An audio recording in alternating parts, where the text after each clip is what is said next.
Welcome to another Fresh Thinking video. Today we're going to introduce you to our IBM reference architecture that we've been working on. This is a step up from the past conversations.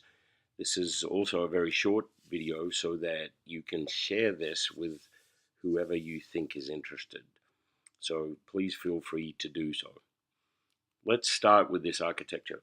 The idea is that when we're building new IBM applications or modernizing IBM applications, we need a destination architecture. This also applies for other platforms and other languages and other databases. We are focused primarily for the IBM modernization. So to start there, the lowest layer is the database layer, and this is our data of record or system of record, if you will. This is where the data that we're looking after, being that where the caretakers of the data exists or resides. So the tables are the core part of this data structure. Underneath the tables we have the indexes. Those also grow over time for supporting the applications and the architecture.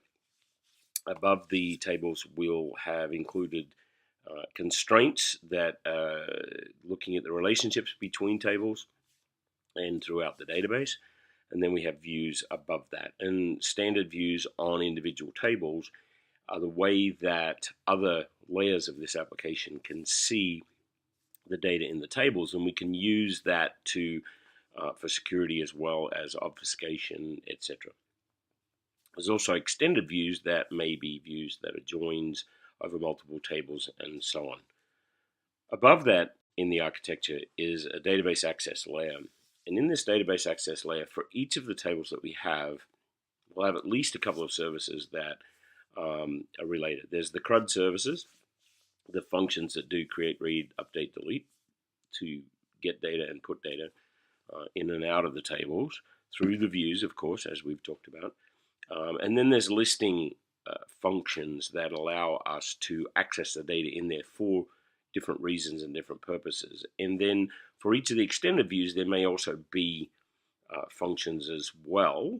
And we might also have functions that are triggers on the database that perform functions on the database based on the trigger firing for whatever reason it is. If we're doing something like data synchronization, we might have triggers that we fire.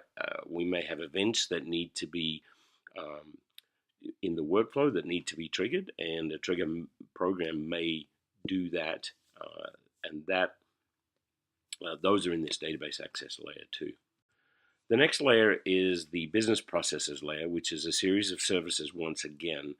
And obviously there are some utilities that are used across the board here from multiple functions. They may be system functions, or there may be business rules that do certain things, maybe calculate an interest rate or determine the next step in a workflow, individual things that can be consumed by the transactions or entities which are the core of this application layer. So we might have something called order, and we obviously need a function that will get order, and that get order will then consume the appropriate services in the layer below, in the data access layer, to bring all the information for that order from the header, the detail, the extension files, the comment files, and so on, and bring that forward. And then orchestration. So if we need to orchestrate a transaction or an entity or an event or a workflow, we put in the services in here. And then at the top of this, we're going to talk to the other layer above us, potentially through a translation or transportation function. So maybe we've received the request, the service request, in JSON or XML, and we need to transform that language, the data it's being transported. We need to translate that into potentially something on IBM would be data structures or entry parameters. So we need that translation and transportation layer or set of artifacts as well. Above that is the interface layer, which comprises two parts. The first part is the user interface part.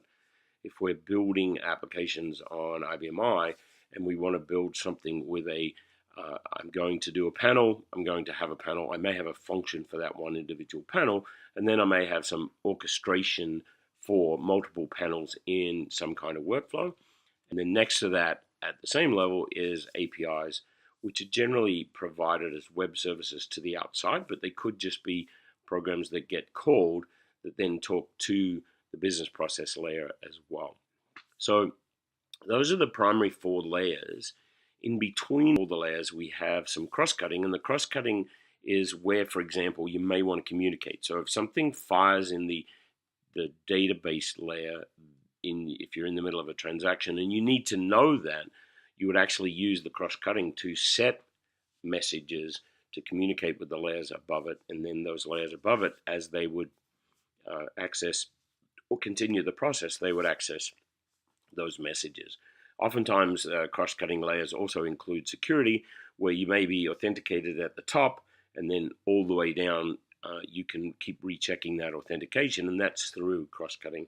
These are the functions that would work and be usable and accessible by all the layers in the application.